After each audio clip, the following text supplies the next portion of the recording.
My name's Edgar, Brian Otanga. The kids here know me as Coach Edgar. Coach Edgar.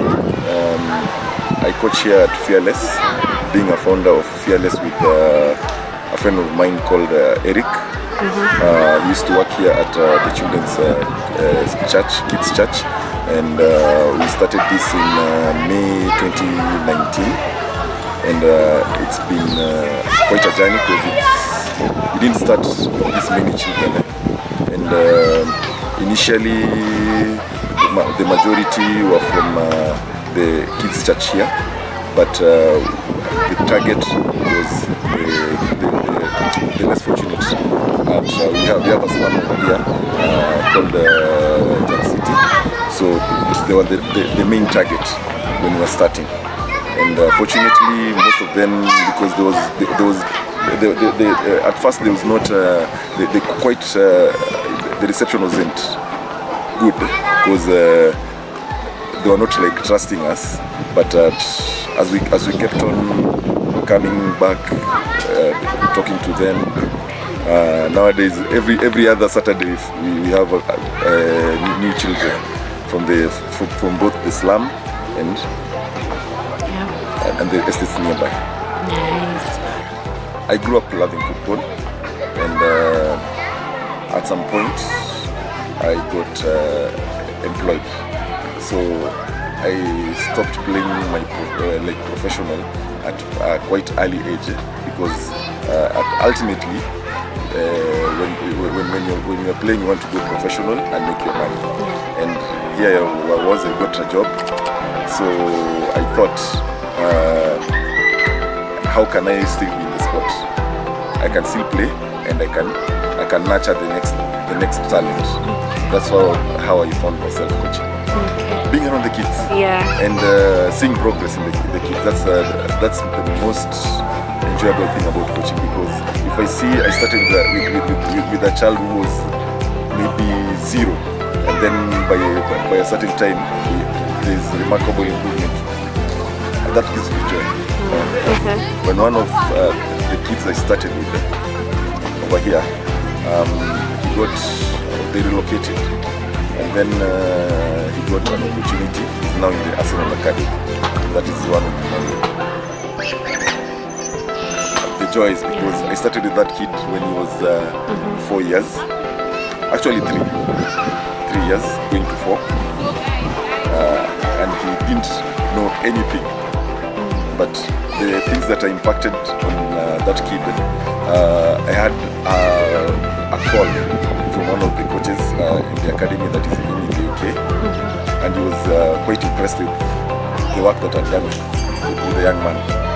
And they really wanted to know who's this coach from Africa that knew all this and taught this kid, so that when he was there, it wasn't hard for him to fit in. Because he had all the basics that he knew. One, you have to be patient. You have to be patient. You have to keep on studying and know the new trends, because I would say like the methods that maybe we were using in 2018 are not the same ones that we're using now. The football is dynamic. There are so many changes over time. So you have to keep on updating yourself as a coach. I have to get good quality coaches, because every coach who's here, they are all certified.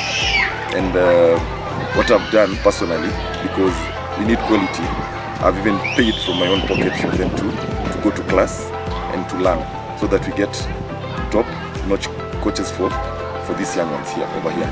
And because you never know what will change eventually in any of these children's life. We normally say like I might be having 10. Out of the 10, 2 will progress. I'll be happy. The 8 will progress in another direction, but whatever small things that we have put into them, it will help them maybe in their different, even if it's not football, careers. Sports can keep your child from so much. That's one. 2, sports can pay, because personally I'm a beneficiary of sports scholarship. So yeah, it doesn't have to be like you go professional and it pays for you. You can get a scholarship. You study. The school fees is paid in full or partially, but still a scholarship. So I would encourage them to keep on. If there is a way they can support their child to come and play, let them support them. Because that's one of the reasons why I'm also here. Because I know, like the kids from this slum over here, some parents may be willing to support them with something, but they don't have. So that's why I say I came in. And when I came in, as I said, me and my fellow coaches, we normally do this. I get friends, or us ourselves, we say, okay, if I go and get a shoe, I'll come and give that child a shoe, and they'll have something to use. My advice is always, even when I'm talking to these children over here, is should create a balance, because life is all about balance. So you should create a balance between your studies, football, and your relationship with God. Because at the end of the day, you never know where your destiny will lie. Because I normally tell them this, because if I did not go and study and didn't take my studies seriously, and I didn't make it in football, maybe I wouldn't be where I am at today. I've had friends whom we have played with. They didn't quite take the education seriously. Some even used to wonder why I'm that serious with my studies, and they couldn't understand how I'm balancing books with sports. So in general, and then when you look at our country, Kenya, sports until just recently wasn't paying, so you couldn't rely fully on sports. Yeah. And then it was taken, if you are into sports, you're not learning. You didn't go to school. And that's one of the things that I'm trying to change, that perception that when you're in sports, you're not learned, or you cannot learn.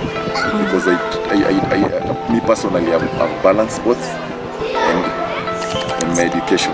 And I'm where I am at right now, because I managed to balance everything, which is not quite easy, but thank God we did it. Yeah. Okay. Yeah. Thank you so much for your time.